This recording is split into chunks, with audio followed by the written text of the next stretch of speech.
My parents said they couldn't afford to take me on vacation. Then I saw my sister's kids in first class.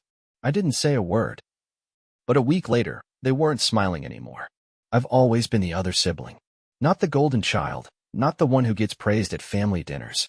Just there. My sister Sarah, on the other hand, was the shining star. The perfect daughter. The loving wife. The doting mother of two precious children. The one my parents always been over backward for. And I? I was Daniel, the responsible one. The one who didn't ask for much. The one who worked hard, paid his bills, and, unfortunately, always seemed to have extra money when someone in the family needed it. It started small. "Danny, could you help with the electricity bill this month?" My mom had asked once. "Your father and I are a little tight." I had just started my first real job, and I was happy to help. Then, my sister needed a little help too. "Liam needs braces, and it's just so expensive." I wouldn't ask, "But I know you're doing well," she had sighed over the phone. And so it went. Helping with bills. Covering unexpected repairs. Chipping in for my niece and nephew's school supplies. "You're so lucky, Danny," my mom would say with a smile. "You don't have all these responsibilities like Sarah does." Lucky. That's what they called it. I told myself it was fine. It's family, after all. And besides, I wasn't struggling. I had no wife, no kids, no massive expenses. But there was one thing I had always wanted. To travel. I had dreamed about it for years, saving up, looking at destinations, imagining myself exploring places I had only seen in pictures. Yet somehow, every time I got close, something came up. A family emergency. An unexpected expense. A guilt trip. So when I finally booked my dream trip to Italy, paying for every cent myself, I told no one. It was my one selfish act. Or so I thought. I was at the airport, waiting in the economy boarding line, feeling that mix of nervous excitement and exhaustion that came with international travel. Then, I heard my sister's voice. "No, Liam, put your backpack down. The seats are huge, you don't need all that stuff." I turned my head, and my breath caught in my throat. Sarah, my niece and nephew, my parents, all standing in the priority boarding line, laughing, relaxed, wearing matching vacation outfits. First class. For a second, I thought I had lost my mind. My parents, who couldn't afford a trip for me. My sister, who always claimed they were struggling. I took a slow breath. Maybe they saved up for this. Maybe it was some kind of miracle. Then I heard my mom laugh. "Oh, I still feel bad we couldn't take Danny," she said, shaking her head. "Please," Sarah snorted. "He wouldn't have fit in." Laughter. A pit formed in my stomach. I clenched my jaw, turning away as the attendant called their group for boarding. I didn't say a word. I just watched them walk into first class, completely unaware that I had seen everything. And in that moment, something inside me changed. I didn't text them. I didn't call. For the first time in my life, I let the silence sit. Normally, I was the one checking in. The one asking if they needed anything. The one making sure my parents weren't struggling. But this time, nothing. And it felt good. My trip to Italy was everything I had dreamed of. Walking through ancient streets, drinking espresso at tiny cafes, standing in front of the Colosseum, knowing I had made this happen for myself. I should have been happy. And I was. But at night, when I sat on my hotel balcony, watching the city lights flicker, I kept replaying that moment at the airport. He wouldn't have fit in. The words echoed in my head, scratching at something deep inside me. It wasn't even about the money. Not really. It was the realization that my family never saw me as one of them. They had been laughing at me. I wasn't their priority. I wasn't even an afterthought. I landed back home a week later, and that's when the call started. First, it was my mom. "Hey, sweetheart. How was your trip?" Her voice was overly cheerful, like she was trying too hard. "It was great," I said flatly. "Oh, good, good. Listen, your dad and I were wondering if you could help us out this month. Just a little extra for groceries, you know how things are." I let the silence stretch between us.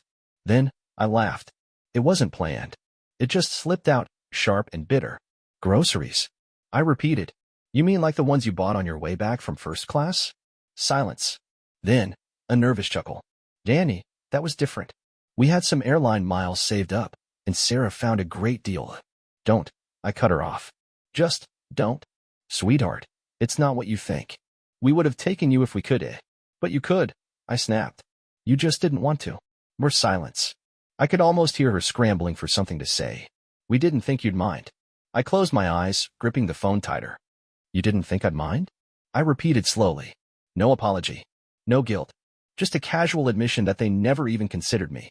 That was the moment I decided. No more bills. No more helping out. No more being the forgotten son who just existed to make their lives easier. 2 days later, my sister called. I almost didn't answer, but curiosity got the better of me. What do you want, Sarah? I said instead of hello. Oh, so now you're too good to answer your own family, she snapped. I smirked. First class must have really spoiled you. Oh my God, Danny, are you seriously mad about that? Grow up. I'm growing up, I said. That's why I'm done taking care of you. A pause. Then, the voice she always used when she wanted something. Soft. Sweet. Manipulative. Danny, come on. You know how hard things are for us. You don't have kids. You don't have real expenses. It's different for you. Right? I said. And yet, I still paid for Liam's soccer fees last month.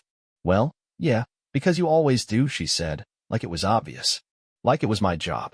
Not anymore, I said simply. Another pause. Then she laughed. Oh my God, she scoffed.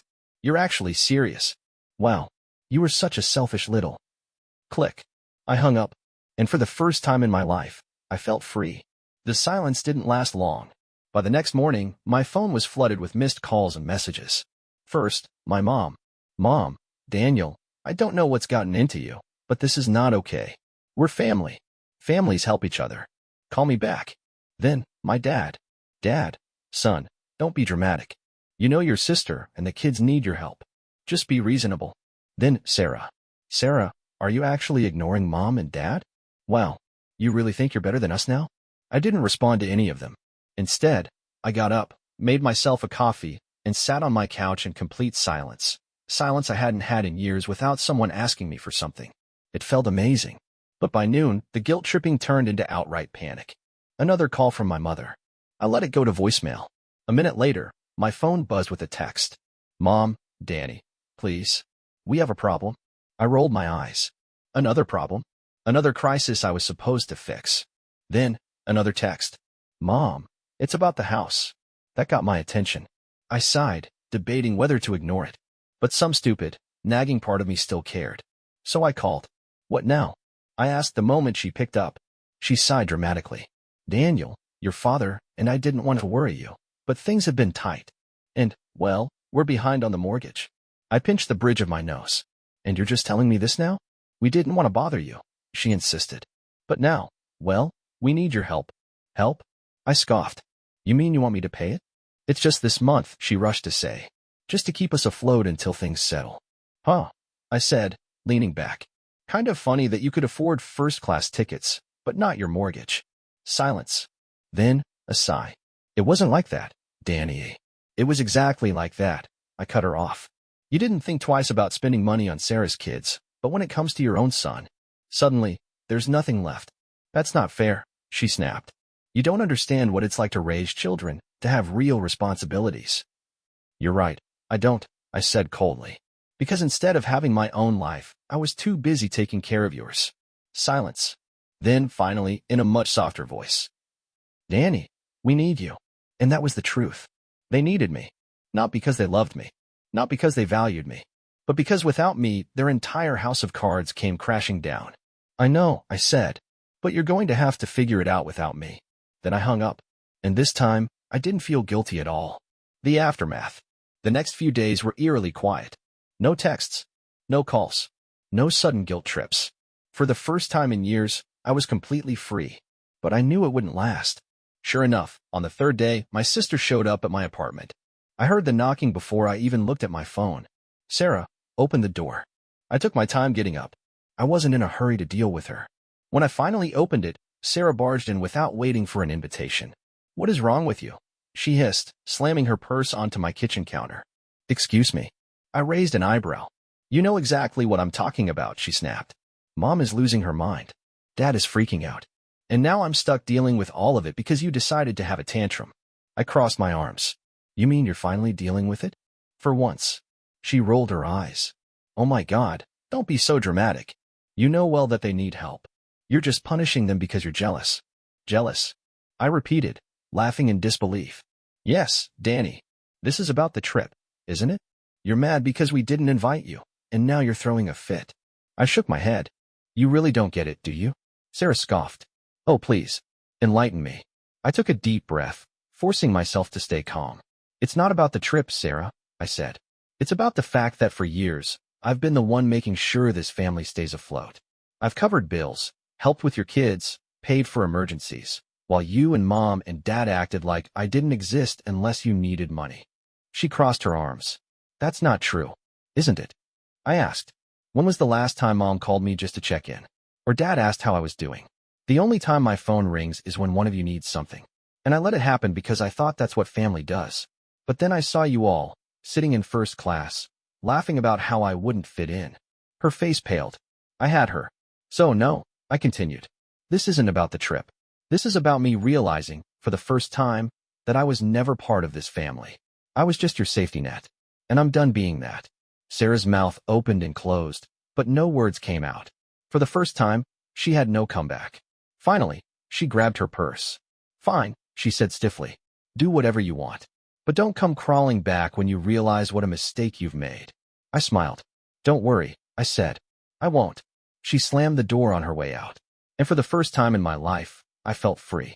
After Sarah's dramatic exit, I braced myself for the next round. My parents weren't the type to let things go easily, and I knew they'd try something soon.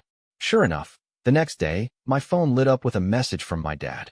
Dad, Daniel, come over for dinner Sunday. We need to talk. I almost laughed. We need to talk was family code for we need you to do something for us, and you're going to say yes.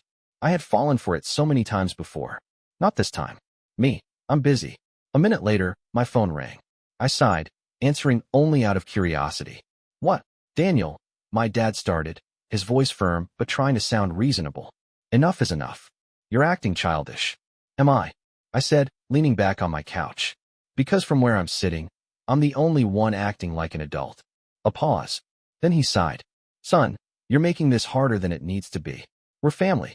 Families don't abandon each other. Abandon? I repeated. You mean like how you abandoned me at the airport? Another pause. That's not fair, he said finally. We didn't mean anything by that. Maybe not, I said. But you did not mean it either. Silence. Then, the shift. Look, your mother is very upset.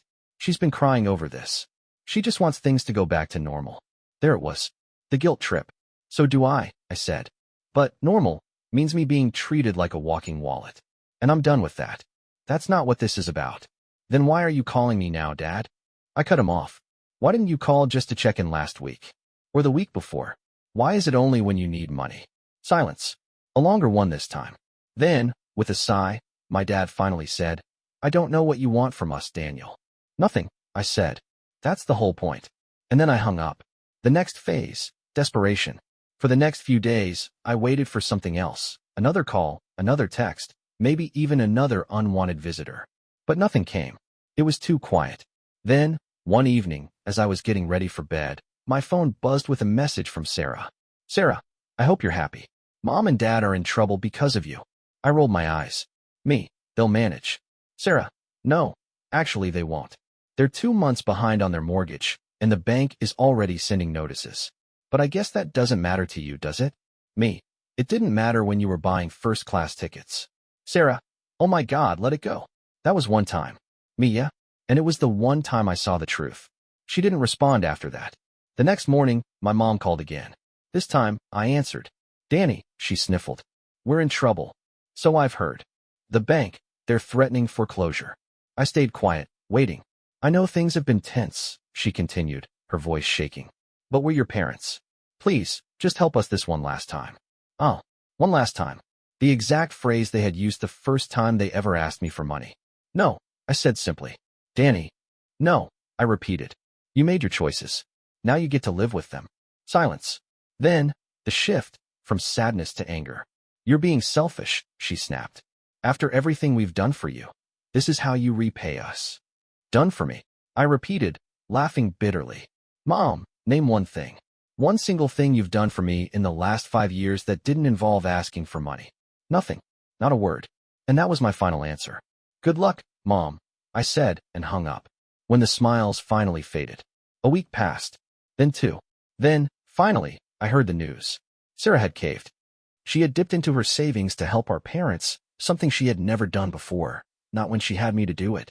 She had been forced to cover their mortgage, their utilities, and even some of the credit card debt that had been piling up for months. And it wasn't going well. I found out through a mutual friend that Sarah and her husband had started fighting about money. Apparently, he hadn't even known how much my parents relied on me, and now that she was on the hook, it was straining their finances too. Their perfect little life? Cracking. Their easy smiles? Fading. And my parents? They were finally learning what it meant to struggle without their safety net. Without me. And I had never felt lighter. The silence from my family stretched for weeks. I had expected more calls, more guilt trips, maybe even another unexpected visit. But after Sarah's last bitter message, everything just stopped. I wasn't naive enough to think it was over. They weren't speaking to me because they were too busy struggling. And I was finally, blissfully free. A life without them. For the first time in years, my paycheck belonged to me. I didn't have to send chunks of it to my parents for their bills. I didn't have to cover Sarah's kids' school expenses. I didn't have to budget around what they needed. I started doing things I had always put off. I redecorated my apartment, bought new furniture, even got that high-end espresso machine I had been eyeing for months. I took another trip, this time to Japan, a place I had dreamed of visiting since I was a teenager. And for once, I lived guilt-free. No nagging texts. No emergencies. No shame for spending my own money on myself. It was like stepping into a new life. One where I wasn't just a source of income to the people who were supposed to love me. Then came the collapse. One night, I was scrolling through social media when I saw it. A tag post from one of Sarah's friends. It was a photo of my sister and her husband at dinner, but something was off. The caption read, "Tough times don't last, but tough people do. Hang in there, Sarah." Sarah's smile was forced. Her husband, Mark, looked exhausted. They both looked like they had aged in just a few weeks. Curious, I clicked through to Sarah's page. Her usual flood of happy family photos had dried up. No beach trips, no lavish birthday parties for the kids, no bragging about her perfect life. Just silence. I raised an eyebrow. Then, I got a message from an unexpected source. "Kelly, Sarah's friend. Hey, Danny. I don't know if I should be reaching out, but I thought you should know. Things are bad at home for them." I hesitated, my fingers hovering over the screen. "Me? Why are you telling me this?" "Kelly, because I know how much you did for them. And now that you've stopped, well, it's all falling apart." A few minutes later, another text came through, this time with a screenshot. It was from a private group chat Sarah was in with some of her closest friends. And I saw exactly what my sister had been saying about me. "Sarah, Danny is such a fool. He's just sitting there, watching us suffer, like we deserve this. He doesn't care about anyone but himself. Sarah, I had to drain MY savings just to keep Mom and Dad afloat. And guess what? They're still drowning. We can't keep doing this, and Mark is pissed. He says this is all their fault for relying on Danny in the first place. Sarah, I swear to God, if Danny doesn't come crawling back soon, I don't know what we're gonna do." I laughed out loud. Crawling back? She still thought I was the one who needed them. A call I didn't expect. A week later, I got a phone call from an unknown number. I almost didn't answer, but something told me to pick up. "Hello, Danny." I stiffened. It was my dad. I hadn't heard his voice in over a month. "What do you want?" I asked flatly. He sighed heavily. "Son, listen, we need to talk." "We really don't." "Daniel," he said, his voice dropping into that familiar, condescending tone. "Enough is enough. You've made your point. But we're your parents, and this is getting ridiculous." I smirked. "What's ridiculous?" "You abandoning your family over a stupid vacation," he snapped. And there it was. Even after everything, he still didn't get it. "This isn't about the vacation," I said, my patience wearing thin. "This is about the years I spent sacrificing for a family that never once appreciated it."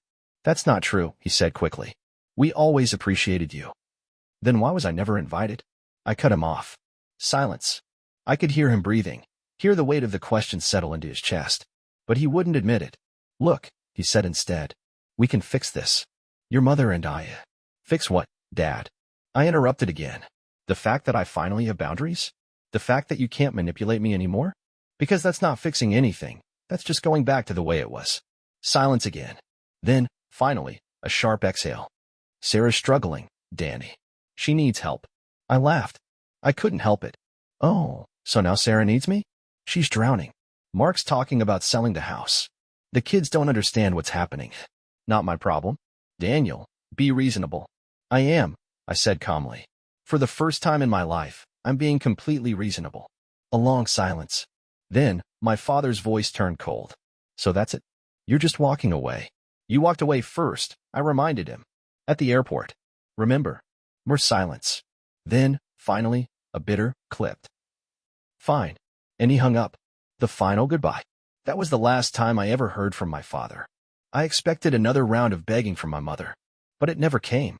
Sarah? She stopped messaging me completely. A month later, I heard through a mutual acquaintance that Sarah and Mark had sold their house and moved into a smaller one. My parents had downsized too, forced to let go of the life they had been so comfortable in for so long. They had spent years pretending they were better than me, that they didn't need me. And now? They had finally learned what life without me actually felt like.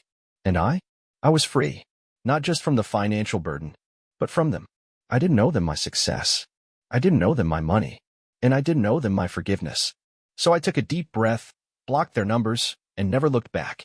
For the first time in my life, I was living for myself. And it felt incredible.